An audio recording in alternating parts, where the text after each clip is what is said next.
Olá, eu sou o professor Thales e nessa aula eu vou te apresentar o incrível poder das alavancas, que nas próprias palavras de Arquimedes, dê-me uma alavanca e um ponto de apoio e levantarei o mundo.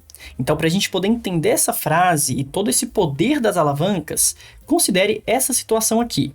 Eu tenho uma alavanca com muito braço para a esquerda e menor braço para a direita. Eu quero levantar ou pelo menos equilibrar um certo objeto, uma massa gigantesca. Bom, primeiro passo, vamos representar todas as forças que atuam na barra, certo? Eu vou ter aqui uma força aplicada por mim, que eu vou chamar de força potente. É comum esse nome na maioria das questões, tá? A força realizada por uma pessoa, por um operário, a gente chama de força potente. Eu só vou abreviar por Fpot, tá? Bom, no peso do objeto, a gente costuma chamar isso aqui de força resistente. E eu vou dar uma exagerada mesmo, tá? Então tem um peso enorme e eu vou abreviar por F resiste, de resistente. E no ponto de apoio, teremos uma força normal para cima, só que não vai fazer muita diferença, pois ela está exatamente no ponto de apoio, ou seja, sobre o polo de rotação. Eu vou escolher exatamente aqui para ser o polo de rotação do meu problema. Então faz aqui já um pontinho. E prof, não tem que ser no centro de gravidade da barra? Não, o polo de rotação pode ser onde você quiser. E na verdade, idealmente, coloque no ponto em que o corpo pode de fato rotacionar, em que ele vai estar fixo, apoiado ou algo do tipo. Então aqui eu puxo uma setinha e deixo anotado que é o polo de rotação. Bom, a princípio, o braço de alavanca da força potente seria igual ao braço de alavanca da força resistente. Lembra que o braço é sempre essa distância do polo até a força. Então, nesse caso, se eu tenho aqui uma distância Dzinho entre a força potente e o polo, eu teria também essa mesma distância Dzinho entre a força resistente e o polo. Isso, claro, pela própria figura, né? Em que você consegue contar ali quantos quadradinhos para um lado e quantos quadradinhos para o outro lado. Nesse caso, as forças teriam que ser iguais para poder equilibrar os torques.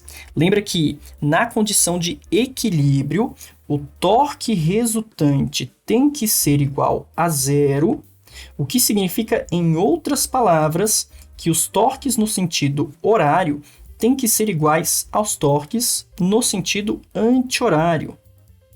E isso só é possível se o torque aplicado pela força potente, que está aqui no sentido anti-horário, vou deixar anotadinho, AH de anti-horário, seja igual ao torque aplicado pela força resistente, que está no sentido horário.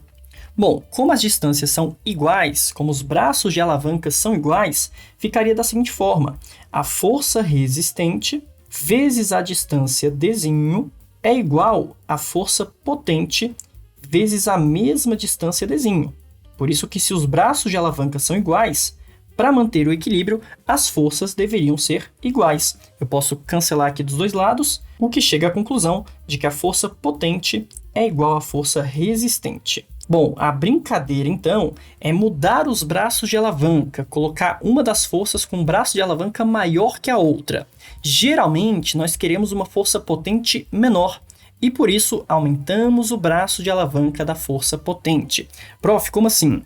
Imagine que, ao invés de aplicar bem próximo aqui do polo, eu vou aplicando uma força cada vez mais afastada. E aí, você está gostando do vídeo? Então deixa o like aqui embaixo e já se inscreve no canal para me ajudar a continuar trazendo esse tipo de conteúdo.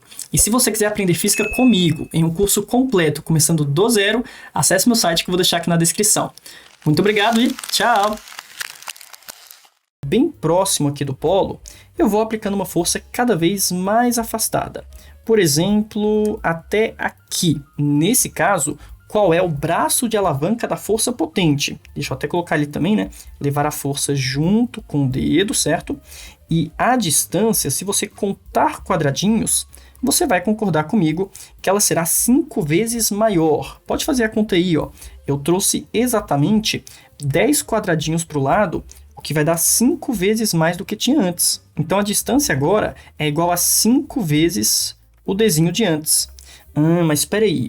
se eu tenho maior braço de alavanca, para produzir o mesmo torque, eu consigo aplicar uma força menor. E é aqui que está o The Jump of the Cat, a grande sacada de você manter o mesmo torque, só que com uma força reduzida, é conseguir aumentar o braço de alavanca. É aqui que vem o incrível poder do princípio das alavancas. Vamos voltar aqui na conta? Eu vou colocar agora na distância da força potente 5 vezes Dzinho. Pode cortar o Dzinho de novo, só que o 5 vai passar dividindo, de forma que a força potente, ou seja, a força aplicada por você, será apenas 1/5 da força resistente. E isso é claramente uma vantagem mecânica. Você consegue, com uma força pequena, equilibrar um peso maior. Parece até mágica, para falar a verdade, né? Se o peso teria, por exemplo, 1000 newtons, com apenas 200 newtons, você consegue manter a barra equilibrada. Bom, só que nada na física vem de graça, a física não é mágica e toda vantagem tem que acompanhar uma desvantagem. Tenta pensar qual é a desvantagem se eu quisesse levantar o bloco para cima. Eu teria que empurrar o lado esquerdo para baixo, obviamente, mas em qual distância? Bom, aqui que vem o The Jump of the Cat. Pensando que o ângulo de rotação é o mesmo para os dois lados, até porque seria um ângulo aqui oposto pelo vértice, então, quanto maior o raio, quanto maior a distância, maior a distância a ser percorrida. Vai ficar assim, ó. Vou chamar esses dois ângulos de θ, por exemplo, mas isso vai me dar deslocamentos diferentes. Do lado esquerdo, olha o deslocamento que você tem que produzir, daqui de cima até aqui embaixo. Agora, do lado direito, olha o quanto que a pedra vai realmente subir, apenas desse ponto até esse ponto. Caramba, então você tem que ter muito deslocamento para subir a pedra só um pouquinho. Aliás, adivinha a proporção entre essas duas distâncias. Se a pedra sobe uma altura h, você teve que deslocar para baixo uma altura 5 vezes h. E isso é claramente uma desvantagem. Então, vou escrever que a consequência é que a distância percorrida pela força potente, que no caso seria percorrida por você, certo? Tem que ser 5 vezes maior do que o deslocamento produzido na força resistente. E essa mesma relação seria válida para qualquer outro múltiplo. Ah, professor, eu tenho o dobro do braço de alavanca. Então você faz metade da força, mas num possível deslocamento teria que deslocar 2 vezes mais. Professor, eu tenho o triplo do braço de alavanca. Legal, você faz 1/3 da força, mas num possível deslocamento deveria deslocar 3 vezes mais. E assim por diante, sempre uma vantagem acompanhada de uma desvantagem. A mesma coisa acontece com polias móveis, com rampas, com elevador hidráulico. Então, todas essas máquinas seguem o mesmo raciocínio de conseguir amplificar a força, mas perder na distância. E lembra do princípio básico de conservação de energia. Tudo isso acontece porque é impossível, nenhuma máquina vai conseguir aumentar energia, aumentar o trabalho realizado pela sua força.